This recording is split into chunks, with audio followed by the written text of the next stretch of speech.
मुख्यमंत्री योगी आदित्यनाथ के निर्देश पर प्रदेश में 77,000 से ज्यादा कंटेनमेंट जोन बनाए गए हैं। इन सब के बीच मुख्यमंत्री की ओर से भी लगातार महत्वपूर्ण कदम उठाए जा रहे हैं, लेकिन उसके बाद भी लगातार प्रशासनिक स्तर पर भी लापरवाही की बात कही जा रही है। इसके साथ ही प्रवासियों के लिए 349 क्वारंटीन सेंटर बनाए गए हैं। कोरोना संक्रमण से बचाव के लिए प्रवासियों की जांच कर उनके पॉजिटिव आने पर उन्हें क्वारंटीन किया जा रहा है। प्रदेश में 77,989 कंटेनमेंट जोन बनाए गए हैं। इन कंटेनमेंट जोन में संक्रमण रोकने के लिए सैनिटाइजेशन का काम चल रहा है। संक्रमितों को 1 हफ्ते की दवाइयां भी दी जा रही हैं। ADG law and order Prashant Kumar ने बताया कि कंटेनमेंट जोन में 7,16,775 मकान शामिल हैं।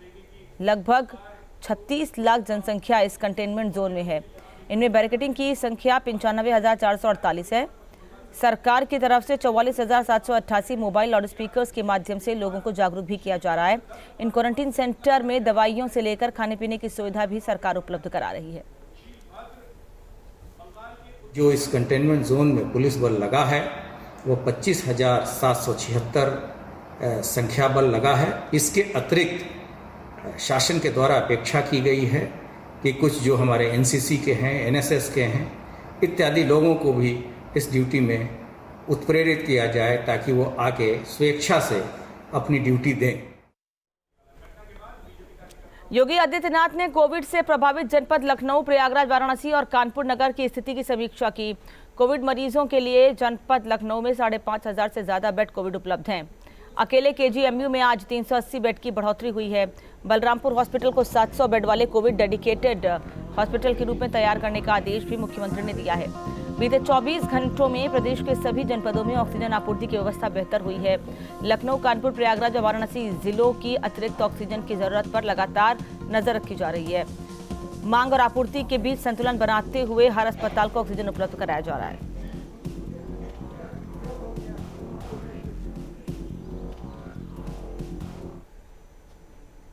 लखनऊ के अस्पतालों में ऑक्सीजन की भारी किल्लत है। ऑक्सीजन की कमी की वजह से कई प्राइवेट अस्पतालों ने हाथ खड़े कर दिए हैं। रॉकलैंड अस्पताल में भी ऑक्सीजन का स्टॉक लगभग खत्म हो गया है। ठाकुरगंज हरदोई रोड पर मौजूद रॉकलैंड हॉस्पिटल के मैनेजमेंट के मुताबिक कुछ ही घंटे में ऑक्सीजन खत्म हो जाएगी। डॉक्टर के मुताबिक सीएमओ के आदेश के बाद भी ऑक्सीजन नहीं मिल रही है, जबकि अस्पताल में 12 से 13 गंभीर मरीजों का इलाज चल रहा है। इससे पहले मेयो और मैक्वेल हॉस्पिटल में ऑक्सीजन की किल्लत की बात सामने आई थी। मैक्वेल अस्पताल में करीब 60 मरीज ऑक्सीजन पर हैं।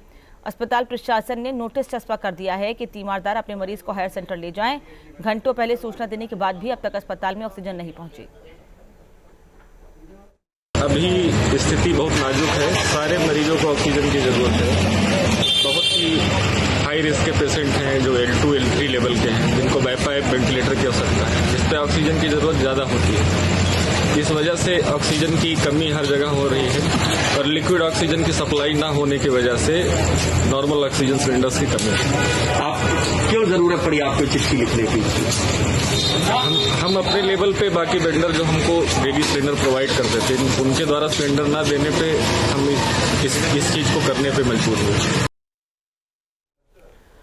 प्रदेश में ऑक्सीजन की किल्लत दूर करने की हर संभव कोशिशें की जा रही हैं। इसी क्रम में झारखंड और बंगाल में भी ऑक्सीजन मंगवाने के इंतजाम किए गए हैं।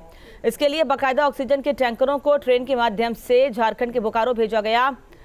वहां से इन टैंकरों को भर भर कर ट्रेन से ही लखनऊ लाया जाएगा। इसके बाद जरूरत के हिसाब से अलग अलग जगह सप्लाई की जाएगी। लखनऊ के राजचारबाग रेलवे स्टेशन पर खुद ACS गृह अवनीश अवस्थी ने इस पूरे इंतजाम का जायजा लिया। हम लोग ट्रायल ये कर रहे हैं कि ऑक्सीजन के टैंकर ट्रेन पर चढ़ाकर जहाँ सप्लाई पॉइंट है वहाँ से ऑक्सीजन मंगा सकें। ये एक मुश्किल काम है, लेकिन इसको रेलवे के सहयोग से किया जा रहा है जिससे कि हम लोग झारखंड से और बंगाल की अन्य प्रदेशों से ऑक्सीजन को ला सकें।